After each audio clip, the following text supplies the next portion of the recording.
out, and Muslim American groups calling on Carson to drop out of the race. But he's not dropping out or backing down from saying he would not support a Muslim president of the United States. Our next guest says Carson needs to distinguish between radical Islamists and other Muslims, patriotic Muslims. Joining us now, Dr. Jasser. He is president of the American Islamic Forum for Democracy, and it is great to have you with us, Doctor. A medical doctor, I should point out to everyone. Ben Carson, you could just see clearly, he had in focus, I believe, the Sharia law that is discomforting to many Americans and many Muslim Americans as well, correct? Absolutely, and I think what's happening, Lou, is we've had now almost 7 years of a president who's been so far deep in apologetics where we can't even talk about the reform needed in Islam. We won't even call ISIS Islamic, so we have no strategy against the enemy that's both domestically and foreign. So now there's an opposite reaction happening where we're trying to have courageous candidates that want to identify what the problem is. The problem is, though, is if we overstep and we miss the distinction between political Islam, which is a supremacist, totalitarian ideology that we see in Saudi Arabia, motivating the Middle Iran. East right now. Exactly, and this is why this issue is so important. I'm so glad you're talking about it, Lou.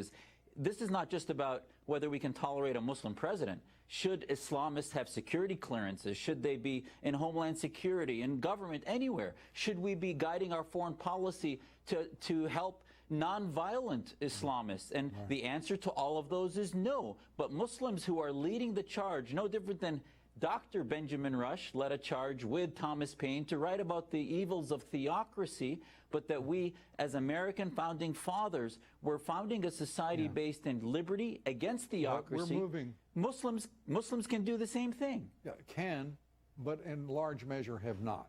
There is, I think you would agree, a huge gulf between the American Muslim as a community in this country and their actions to, if you will, put up a wall against the radical Islamists and insist upon reform and clarity on the part of what their views are, what their values are, and their insistence that, frankly, radical Islamists be damned.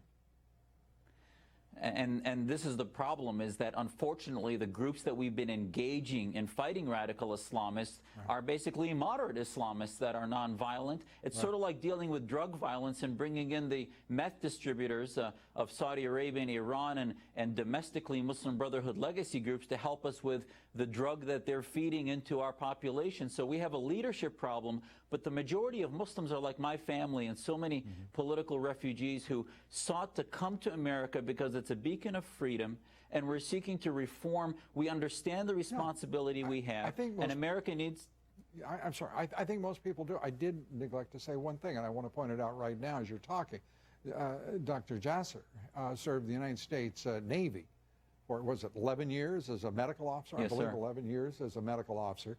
You stand as an example of the patriotic Muslim and the people you're describing.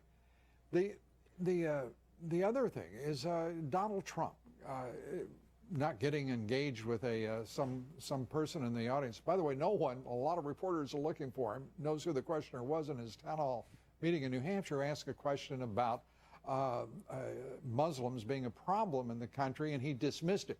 And he referred to the president as a Muslim. Now, what's interesting is the very same people who are saying that there's nothing wrong with being Muslim are suggesting that he should have defended the president and said that he was not a Muslim. What he did was just dismiss the guy and move on.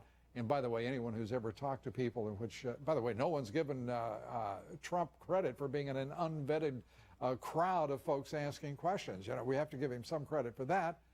Why is it incumbent upon him to discuss the president's religion? Well, I don't think it is, especially...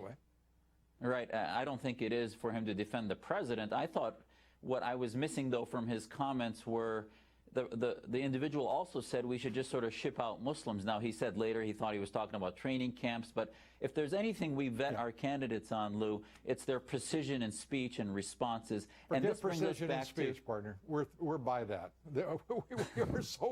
We so far by that. We've got a Democratic front runner who says she's an outsider, for crying out loud. Dr. Jasser, we thank you for being with us. Always good to talk with you. Come back soon, will you? Thank you, Lou. Appreciate it.